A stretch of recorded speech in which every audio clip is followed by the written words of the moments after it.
Okay, and we are live. So hey guys, Bonnie Donahue here, and Shelly is here at my house, so I'm so excited. And we were just talking about, well, we had a whole bunch of awesome conversations. Our kids are loving each other and having so much fun, and we just finished lunch, and so we were talking about following up and what it takes online versus not online, and Shelly has like some really awesome examples, and she was just going over like this one example of like sometimes it can take years literally of talking to people. And so she was just going through one of her conversations with someone, and I said, hey, that would be an awesome video. So I'm gonna turn it around, and Shelly will kind of share what she was just sharing with me that I thought would be awesome to share with you guys. Also, what are you guys working on? I hope you're having an awesome day. Okay, so here we are, and we're in the backyard. Shelly Fuge here, and we've pulled up one of her old comments. Yep. From people, and I'm gonna let you kind of take over. Yeah. So I got my phone with me. I call myself the Queen of Messenger. I really like to interact with people over Messenger. Text sometimes will happen, but I like to see who's on, and Facebook Messenger will alert me like with a green light. I think everyone's phone might be a little bit different, but it tells you who's on, and so I can maybe strike up a conversation with people. But with Facebook, you're oftentimes friends with people that you haven't seen in a really long time. So I've lived in several different states. I went to college in a different state. I've traveled extensively, so I'm friends with a lot of people that I don't necessarily see again. It doesn't mean that we have any kind of close emotional connection. It just means that they're an acquaintance of mine that we could keep in touch if we wanted to. So when I first started my doTERRA business, I would reach out to some of those people in a more laid-back way, like, hey, you know, actually one of my first questions was, hey, do you use essential oils? If so, which ones? And then I knew by their response kind of where they might be at. That was one of my ways for getting started. But I also just, in the course of my history with Facebook, would just reach out to people to legitimately see how they're doing. So I have an example of this gal that I went to college with. Let's see. So I graduated from college in 2001. And so that gives you kind of a timeline. It's been a while since I've talked to this person. And I love that Messenger dates things, so you can kind of know when you talk to them, and you don't have to necessarily keep track of it. You can just go back to the message. So the first time I contacted this gal through Facebook was June 16th, 2016. So, wow, no, wrong. June 16th, 2015, so 3 years ago. And it says, hey girl, what's up with you? I haven't talked to you for such a long time, since college. What's going on in your life? So this was before doTERRA, like at all, before anything, okay? I just was reaching out to her. And then 6 months later, I said, hey, I wrote again, she hadn't responded. How are things going? Good to see you on here. So again, just, you know, putting that out there. And again, no response doesn't mean that they're ignoring you. It just means A, they haven't seen it, B, they forgot, or C, I don't know, whatever. They had a lot going on at the moment, so they weren't able to. And then she did respond the next day and said, hey, things are going good. How are you doing? You have a beautiful family. So that tells me a couple of things. It means she's watching. It means she's enjoying watching things, but she may not have some time to talk, okay? Then our next conversation, I guess I didn't respond. Great, right? Was 11 months later, in November 30th, 2016. This was still before doTERRA. I was actually with another company, and so I had messaged her about a sale that we were having, and she never did respond. So at that point, I could have been like, oh, she didn't even respond to something else I was doing, so not going to keep going there. But I knew that she and I had had a pretty gentle friendship, relationship, that something could be there. So actually, when I started doTERRA 2 months later, January 15th, she was part of my warm contact list. So I said, hey, girl, what is up with you? I haven't talked to you in ages. Your son is precious. And then dead air.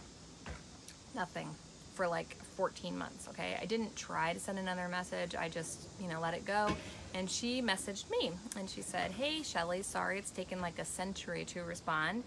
How are you doing? I love seeing the photos of your kids. So again, she's enjoying, you know, watching things that I post. I meant to send you a message about asking you about doTERRA.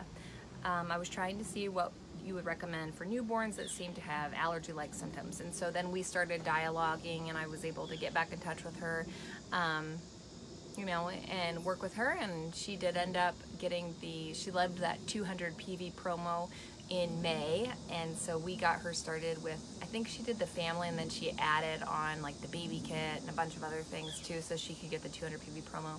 And then of course she has done LRP now for a couple of months, and she's just become a great customer. So, you know what, the thing of it is that you don't really know people's timelines. Some people they bite like that and they're ready to go, and then others you just have to walk the journey with them. And so as Bonnie and I have been talking for the past 24 hours, we keep coming back to the truth that you really need to have a working list of people that you're working with. And for some people that means that you're just casually chatting back and forth with them. There have been times in the past 6 months where I have pushed too hard and I have burned some bridges. That does happen if they're not ready and they feel like they're being kind of coerced into something. It can do more damage than good, and I don't recommend that. So I have learned that the hard way, but I have also had a lot of wins with the pacing with people, and I have another story. Bonnie, is it okay if I share it? Yes. Okay. And Ashley said hi, Marcy said hi, Jennifer has really said hi, Hey. And we've got several more girls on. So. So this is a really neat story. Last month in June, I did a vendor event a couple hours away, and sadly I lost a pretty decent sum of money. I left it in the restroom, so my fault, but when I went back it wasn't there. So that person could have turned the money in, they didn't. I had to just assume that, you know what, someone needed it more than me, and it was what it was. So I did share that story on Facebook, and I thought about it, you know, so you choose which stories to share and which not to share, but what I love is that a lot of times those stories will invoke comments from people that you don't normally hear from. Like they say things that, you know, like, oh, I'm sorry about that or whatever, and you're like, oh my word, I can't believe they're watching me. You know, like, wow, that's neat that they actually see my stuff, you know. But there was a gal that I hadn't talked to in a while. She's come to she's been to 2 classes before, but she's just never gotten an account. And she's always ordered off of someone who had an account. And you're not technically supposed to do that, but I didn't jump down her throat or harp on her. If that's the way she wanted to order, I wasn't gonna push it. And so she commented, she's like, oh my word, God has a bigger plan, that sort of thing. She really encouraged me. And so I messaged her and I was like, what's going on? I hadn't talked to her in a while. She's a lady probably in her late 50s. She knows more about essential oils than probably 10 of us put together. She's so wise, she's so gentle, she came to my first class that I ever had in January. Anyway, that one, I might have been at that Irene, one. yeah. Okay, sweet. She actually loves, she has been using Young Living for years and years and years, and now she's really kind of moving over to the doTERRA stuff. Sweet. So anyways, she just knows a lot, about essential oils. She was using essential oils before like essential oils were cool. So she actually answers questions in the Essential Oils Club. I've noticed that lately, and I'm like, advocate right there. Such a natural advocate. Yeah, so it's true. So anyhow, we got to talking, and because of that, she enrolled with the emotional kit that month, like a week after we talked. So what I'm saying is, like, keep sharing your life experiences, okay? Don't just post about like selling kits or, you know, like share your experiences outside of doTERRA too, you know, whatever, because people are drawn to that. They commented on it, and then you're like, oh my word, and then you can strike up a conversation with them. Keeping that list, as Bonnie and I said, going, a working list of people that you have that you're working with. If you don't have a list of at least 20 people that you're talking with or something pacing with, create it, get a list. It does take time, it does take initiative. I'm constantly out there meeting new people.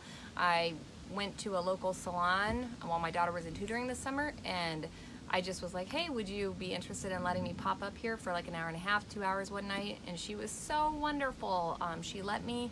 I came in, and then the owner enrolled. Actually, this is a great story. I didn't tell Bonnie this, but I had my Essential Life book with me. And the owner of the salon, she loves essential oils already, but didn't have any doTERRA oils. Like, awesome, right? So great.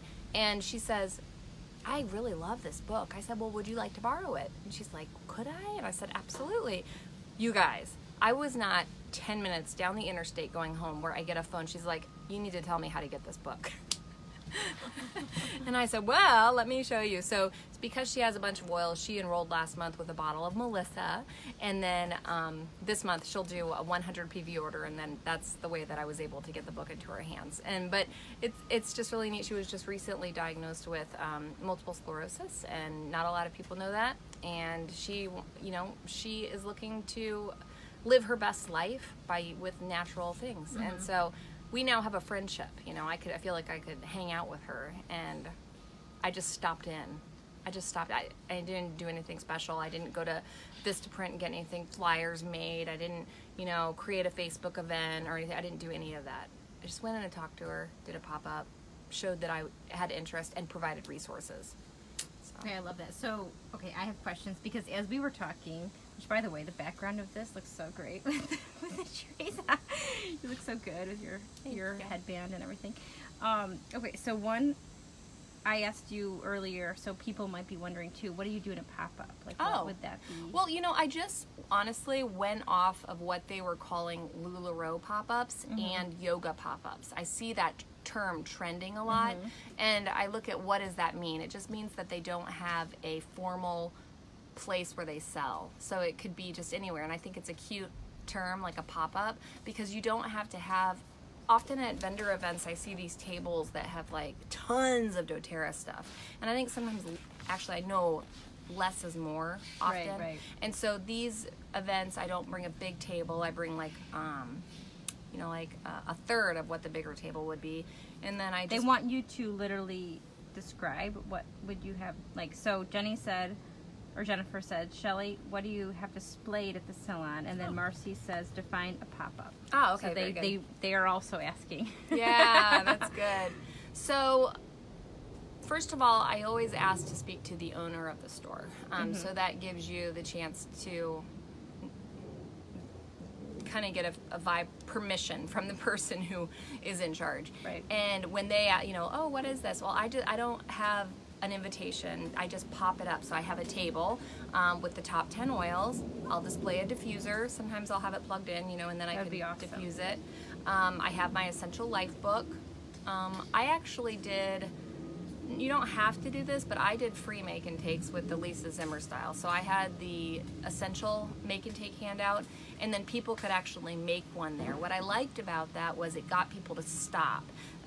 They're usually $5 at a make and take class, but I would rather have 10 people make a free one and me walk away with 3 one-on-one consults, right? Okay. So for me, I can let people do that. They're not expensive, and it didn't cost me anything for the pop-up except my time. So what do I have popped up there? Just the basics. Keep it simple. Top 10 oils only, or whatever you need for the little make and takes. But I keep it, like a clean. I actually have a picture that I can share with you of I think they're gonna what want it looked like. Yeah. And then what was the other question?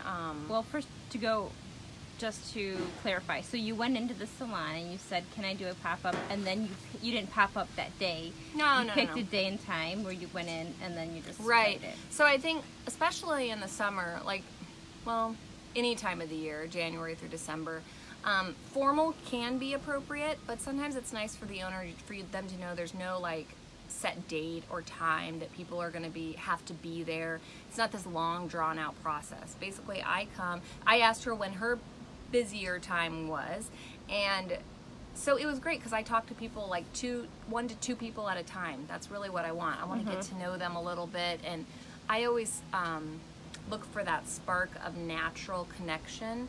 And some people I just know there's not a natural connection. It was hard, but some gals gave me their email, and then I'll just email them. I didn't even ask if they were on Facebook. So you just start it out at whatever level you want. If it's a younger person, it might be like, hey, are you on Facebook? And then I open my phone and I say, what's your Facebook name? I look it up and I'm like, is this you? And then be like, I'm going to send you a friend request. If you accept it, because the ball is still in their court, you have not invaded their privacy, they have to accept it. And I'll be like, I'll add you to one of my doTERRA group, which I have one. It's a very simple group where people can be in. It can be honest conversation. It's called Journey. I feel like we're on a journey with all these people, so wherever they're at. So yeah, I mean, and it does take, is what I tell my team. I would rather have 5 people that are interested just enough than 100 leads. Like, I would just rather work with 5 people who are ready to learn more. Your head, as Bonnie and I were talking, your head only has so much space, and when you have like hundreds of papers with leads to follow up, you have to then figure out how to follow up with all those people, and that can be really overwhelming. I mean, I can't tell you how many leads I've had that have gathered some dust, right? I bet you probably have done the same thing. I do have... Absolutely, which is why we switched over to the Google Sheet. Exactly. I do have a couple of very trusted advocates on my team that I know are really, really, really good with follow-ups, and sometimes I'll just gift them a pile of leads to follow up with. Like, here's 20 people that have shown interest, and if they want to do something with it, they can. So, you know, find your people, find your team that you can trust, and delegate certain things. You know, you are releasing those contacts to them, so if they enroll them, and then it's their enrollment. But I feel like that's a good way to share. Awesome. So we have, okay, so Stephanie's on, and she says, I have a display at my daughter's salon with the diffuser, the spiral, Essential Life book, business cards, and a few lifelong vitality brochures. Marcy says, do you say to people who stop by, if you are willing to meet up, you can make a free roller now, or what do you say, like, for people walking by, like when you're doing the pop-up? So I'm to grab their attention and be like, chase them down. Oh, okay. Or you say, hey, free roller. So okay, stop. so I pop it up right there next